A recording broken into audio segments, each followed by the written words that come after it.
एक विमान, 134 लोग और 9 साल तक दुनिया को लगा कि वे सब मर चुके हैं। सरकार ने खोज बंद कर दी, लेकिन फिर एक रेडियो कॉल ने पूरी दुनिया को हिला दिया। मेडे, मेडे, हम जिंदा हैं। 27 दिसंबर 1948 की रात दुनिया का सबसे बड़ा यात्री विमान डगलस DC-3 मियामी से फ्लोरिडा के लिए उड़ान भर रहा था। विमान में 125 यात्री और 9 क्रू सदस्य, कुल 134 लोग सवार थे। उत्तरी अटलांटिक महासागर के ऊपर लगभग 8300 फीट की ऊंचाई पर विमान शांति से अपनी 180 मील प्रति घंटे की रफ्तार से आगे बढ़ रहा था। रात के 8:13 हुए थे। कॉकपिट में कैप्टन रॉबर्ट मिलर और उनके को पायलट सब कुछ सामान्य देख रहे थे, लेकिन अचानक San Juan air traffic control यानी ATC के साथ उनका संपर्क कमजोर पड़ने लगा। कैप्टन मिलर ने रिपोर्ट किया कि उन्हें एक मामूली तकनीकी समस्या का सामना करना पड़ रहा है। ये उनकी आखिरी आवाज थी। इसके ठीक 10 सेकंड के अंदर विमान ATC के रडार से हमेशा के लिए गायब हो गया। विमान की आखिरी लोकेशन बरमूडा ट्रायंगल के ठीक बीच में थी। उस रात जो हुआ वो किसी तकनीकी खराबी से कहीं ज्यादा भयानक था। विमान दुनिया की सबसे रहस्यमयी जगह बरमूडा ट्रायंगल के एक ऐसे बवंडर में फंस गया था जिसके बारे में किसी ने ना कभी सुना था ना कभी देखा था। पलक झपकते ही विमान के अंदर चीख पुकार मच गई। कैप्टन मिलर ने अपनी पूरी ताकत से प्लेन को संभालने की कोशिश की, लेकिन तब तक बहुत देर हो चुकी थी। तूफान ने पूरे विमान को अपनी चपेट में ले लिया था और उसे किसी खिलौने की तरह घुमा रहा था। प्लेन के सारे इलेक्ट्रॉनिक उपकरण, कंपस, रडार, सब कुछ बंद हो चुका था। विमान अब किसी इंसान के नियंत्रण में नहीं था। वो सिर्फ तूफान की रफ्तार से अंधाधुंध उड़े जा रहा था। लगभग आधा घंटा उस जानलेवा बवंडर में जूझने के बाद जब विमान तूफान से बाहर निकला तो चारों तरफ सिर्फ अंतहीन समंदर था। प्लेन के इंजन अभी भी काम नहीं कर रहे थे और वो धीरे धीरे नीचे की ओर गिर रहा था। तभी को पायलट की नजर सामने एक द्वीप पर पड़ी। वो एक अनजान, अनछुआ द्वीप था। सबको पता था कि उनकी मौत बस कुछ ही पलों की दूरी पर है। विमान उस द्वीप पर मौजूद एक विशालकाय पुराने पेड़ से जा टकराया।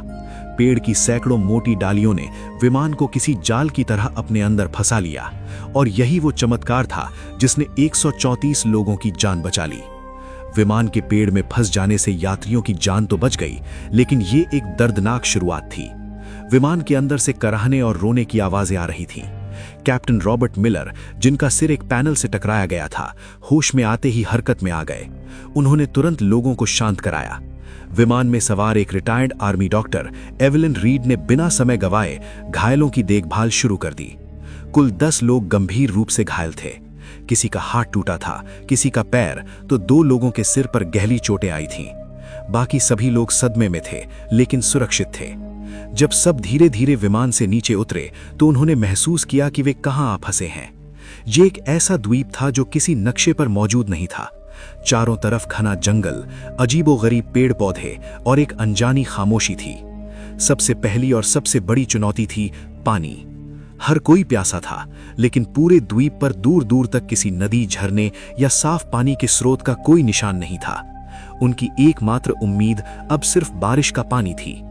कैप्टन मिलर ने अपने अनुभव का इस्तेमाल करते हुए लोगों को समूहों में बांटा। एक समूह को विमान के मलबे से खाने पीने का सामान, दवाइयां और काम की चीजें निकालने का काम सौंपा गया। दूसरा समूह कैप्टन के साथ मिलकर रात गुजारने के लिए एक अस्थायी आश्रय बनाने में जुट गया। उन्होंने विमान की टूटी हुई सीटों, धातु की चादरों और बड़े बड़े पत्तों का इस्तेमाल करके एक काम चलाऊ छत तैयार की, जो उन्हें रात की ठंड और संभावित बारिश से बचा सके। उस पहली रात जब वे एक दूसरे से सटकर बैठे थे तो उनके दिलों में एक ही सवाल था, क्या कोई उन्हें ढूंढने आएगा? क्या वे कभी इस अनजान जगह से बाहर निकल पाएंगे? दूसरे दिन की सुबह एक नई और कहीं ज्यादा कठिन चुनौती लेकर आई। भोजन की कमी उनके सामने सबसे बड़ी समस्या बनकर खड़ी थी। विमान से जो थोड़ा बहुत खाना मिला था वो ज्यादा दिन चलने वाला नहीं था। उन्हें द्वीप पर ही भोजन खोजना था, लेकिन कौन सा फल जहरीला है और कौन सा खाने लायक, ये जानने का कोई तरीका नहीं था। ये अज्ञानता हर कदम पर मौत का खतरा बनकर खड़ी थी।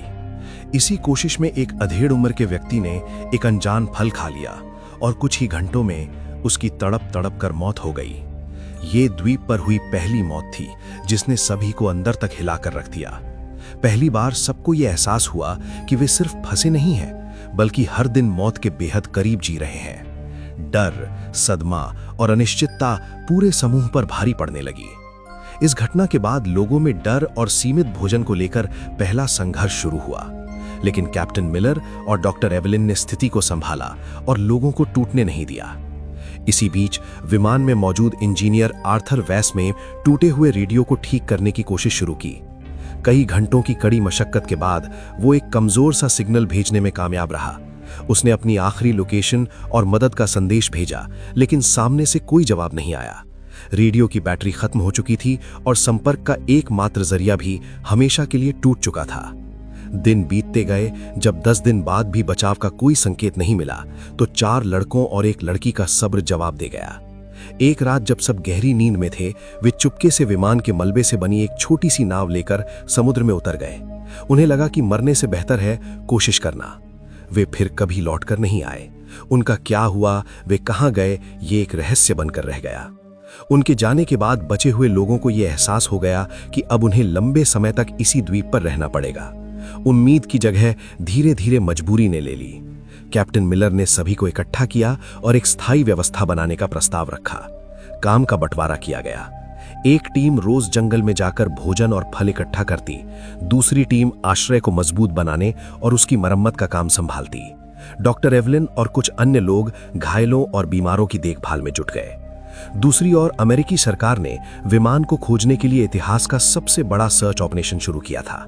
अटलांटिक महासागर के चप्पे चप्पे को छान मारा गया, लेकिन विमान का एक टुकड़ा भी नहीं मिला। 1 सप्ताह की लगातार खोज के बाद जब कोई सुराग नहीं मिला, तो ये विशाल अभियान धीरे धीरे ठंडा पड़ गया। इसी बीच द्वीप पर बचे हुए लोगों ने जीने की कला सीखनी शुरू कर दी थी। उन्होंने द्वीप के पत्थरों और विमान की धातु को घिस घिस कर चाकू और भाले जैसे औजार बनाए। सबसे बड़ी चुनौती द्वीप के जंगली सुअर थे, जो झुंड में रहते थे और रात के समय उनके शिविर पर हमला कर देते थे। विमान में मौजूद एक शिकारी ट्रेनर ने लोगों को भाला चलाना और जाल बिछाना सिखाया। कई दिनों की योजना और अभ्यास के बाद उन्होंने अपने पहले जंगली सुअर का शिकार किया। ये एक भयानक लेकिन भावनात्मक क्षण था। शिकार के दौरान 2 लोग घायल हो गए, लेकिन जब वे उस शिकार को लेकर शिविर में लौटे, तो वो सिर्फ भोजन नहीं था, वो उनकी एकता और दृढ़ संकल्प की जीत थी। उन्होंने द्वीप के किनारे टूटे हुए नारियल के तनों से रेत पर बड़े बड़े अक्षरों में हेल्प लिखा, इस उम्मीद में कि शायद कोई गुजरता हुआ जहाज या विमान इसे देख ले।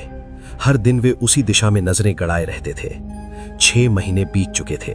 बाहरी दुनिया के लिए NC-16002 विमान और उसमें सवार 134 लोग एक अनसुलझी पहेली बन चुके थे। 45 मिलियन खर्च करने के बाद अमेरिकी सरकार ने आधिकारिक तौर पर सर्च ऑपरेशन बंद कर दिया और सभी को लापता घोषित कर दिया। उनके परिवारों को बता दिया गया कि अब लौटने की कोई उम्मीद नहीं है। लेकिन इस अनजान द्वीप पर जीवन किसी तरह आगे बढ़ रहा था। जो लोग गंभीर रूप से घायल थे, वो डॉक्टर एवलिन की देखभाल में धीरे धीरे ठीक होने लगे और छोटे मोटे कामों में हाथ बटाने लगे।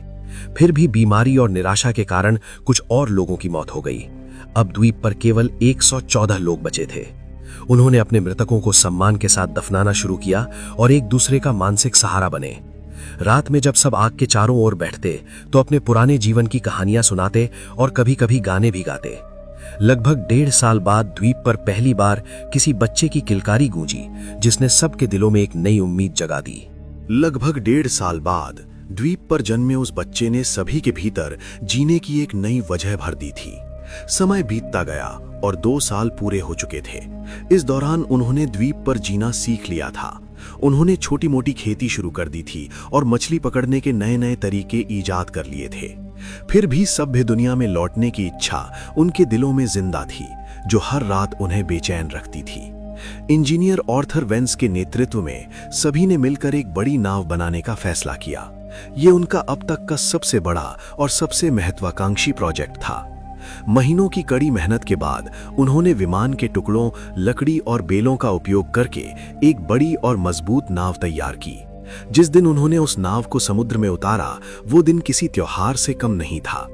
25 सबसे मजबूत और अनुभवी लोगों को उस नाव पर सवार किया गया, इस वादे के साथ कि वे मदद लेकर वापस लौटेंगे। नाव द्वीप से कुछ मील दूर तक तो ठीक चली, लेकिन फिर मौसम ने अपना असली रूप दिखा दिया। अचानक आसमान में काले बादल घेर आए और एक भयानक तूफान ने उनकी नाव को चारों तरफ से घेर लिया। ऊंची ऊंची लहरों ने नाव को पलट दिया। उनमें से कुछ ही लोग तैरकर किसी तरह वापस द्वीप के किनारे पहुंच पाए, लेकिन उस हादसे में 16 लोगों की जान चली गई। ये द्वीप पर अब तक का सबसे बड़ा झटका था। पहले ही बीमारी और निराशा से 15 लोग मर चुके थे और अब इस हादसे ने 16 और लोगों को उनसे छीन लिया। कुल मिलाकर 31 लोगों की मौत हो चुकी थी और 5 लोग पहले ही भाग चुके थे। अब द्वीप पर केवल 98 लोग बचे थे। इस घटना ने उनके बचने के विश्वास को पूरी तरह चकनाचूर कर दिया। कई लोगों ने मान लिया कि यही द्वीप उनकी कब्र बनेगा और यहां से निकलने की हर कोशिश सिर्फ मौत को दावत देना है। लेकिन फिर भी कुछ लोग ऐसे थे जिनके भीतर उम्मीद की आखिरी लौ अभी बुझी नहीं थी। 5 साल गुजर चुके थे। जो बच्चे द्वीप पर पैदा हुए थे, उनके लिए यही उनकी पूरी दुनिया थी। उन्होंने कभी कार, बिजली या शहर नहीं देखे थे। बड़े लोग उन्हें अपनी पुरानी दुनिया की कहानियां सुनाते, जो उन बच्चों के लिए किसी परी कथा से कम नहीं होती थीं। लेकिन समय के साथ समाज में दरारें पड़ने लगीं। द्वीप के प्राकृतिक संसाधन जैसे खास किस्म के फलदार पेड़ और छोटे जानवर धीरे धीरे कम होने लगे थे। भोजन की कमी ने लोगों के बीच तनाव पैदा कर दिया और वे 2 गुटों में बंट गए। एक गुट का नेतृत्व कैप्टन मिलर कर रहे थे, जो अब भी मानते थे कि किसी भी कीमत पर यहां से निकलने की कोशिश जारी रखनी चाहिए। दूसरा गुट एक हताश व्यक्ति के नेतृत्व में था, जिसका मानना था कि यही उनकी नियति है और बाहर निकलने की हर कोशिश सिर्फ मौत लेकर आई है। इसी बीच भोजन की तलाश में गया एक खोजी दल द्वीप के अंदरूनी हिस्से में पहुंचा, जहां उन्हें कुछ ऐसा मिला जिसने उनके रोंगटे खड़े कर दिए। उन्हें किसी प्राचीन और टूटी फूटी सभ्यता के खंडर मिले।